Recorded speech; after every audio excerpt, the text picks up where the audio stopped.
देश के अगले उपराष्ट्रपति का नाम आखिरकार सामने आ चुका है। रविवार को भाजपा अध्यक्ष जेपी नड्डा ने घोषणा की कि महाराष्ट्र के मौजूदा राज्यपाल सीपी राधाकृष्णन एनडीए की ओर से उपराष्ट्रपति पद के उम्मीदवार होंगे। पूर्व उपराष्ट्रपति जगदीप धनखड़ के इस्तीफे के बाद से ही चर्चाएं तेज थी कि इस बार उम्मीदवार कोई ऐसा चेहरा होगा जो बीजेपी और आरएसएस की विचारधारा से जुड़ा हो। और अब 40 साल के लंबे राजनीतिक अनुभव के साथ सीपी राधाकृष्णन को एनडीए ने अपना उम्मीदवार घोषित किया है। राधाकृष्णन का राजनीतिक और सार्वजनिक जीवन बेहद समृद्ध रहा।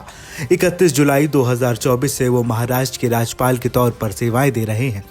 इससे पहले 18 फरवरी 2023 से लेकर 30 जुलाई 2024 तक वह झारखंड के राज्यपाल रहे।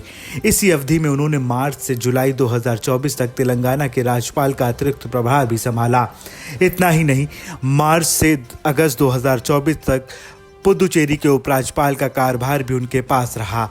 संसद और संगठन दोनों में उनका अनुभव मजबूत रहा। वह 1998 और 1999 में कोयम्बटूर से लोकसभा सांसद चुने गए। वहीं संगठन में भी उन्होंने महत्वपूर्ण भूमिका निभाई। 2003 से 2006 तक वो तमिलनाडु भाजपा के अध्यक्ष रहे। उनका राजनीतिक सफर आरएसएस और जनसंघ से शुरू हुआ और धीरे धीरे उन्होंने खुद को एक मजबूत संगठनात्मक और जनसेवक नेता के रूप में स्थापित किया।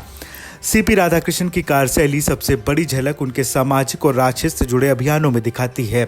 साल 2004 से 2007 के दौरान तमिलनाडु भाजपा अध्यक्ष रहते हुए उन्होंने 93 दिन की रथ यात्रा निकाली। इस रथ यात्रा का उद्देश्य था कि नदियों के आपस में जोड़ा जाए। इसके अलावा उनका ध्यान रहा आतंकवाद का विरोध करना। उन्होंने पहल की अछूत प्रथा के उन्मूलन की। संसद में भी उन्होंने अहम जिम्मेदारियां निभाई हैं। वह वस्त्र उद्योग के स्थायी समिति के अध्यक्ष रहे और साथ ही जुड़े रहे कई वित्तीय और सार्वजनिक उपक्रमों की समिति से। उनकी पहचान हमेशा एक जमीनी नेता और साफ छवि वाले राजनेता के रूप में रही है। शिक्षा की बात करें तो उन्होंने वीओ चिदम्बरम कॉलेज कोयम्बटूर से बीबीए की डिग्री हासिल की।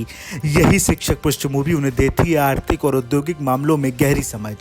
अब जब उन्हें एनडीए ने उपराष्ट्रपति पद के उम्मीदवार के रूप में उतारा है तो ये साफ है कि उनका अनुभव, संगठनात्मक क्षमता और वर्षों का राजनीतिक सफर उन्हें एक मजबूत उम्मीदवार बनाता है। आने वाले समय में वे उपराष्ट्रपति पद पर किस तरह से अपनी भूमिका निभाएंगे, इस पर सबकी नजर टिकी है।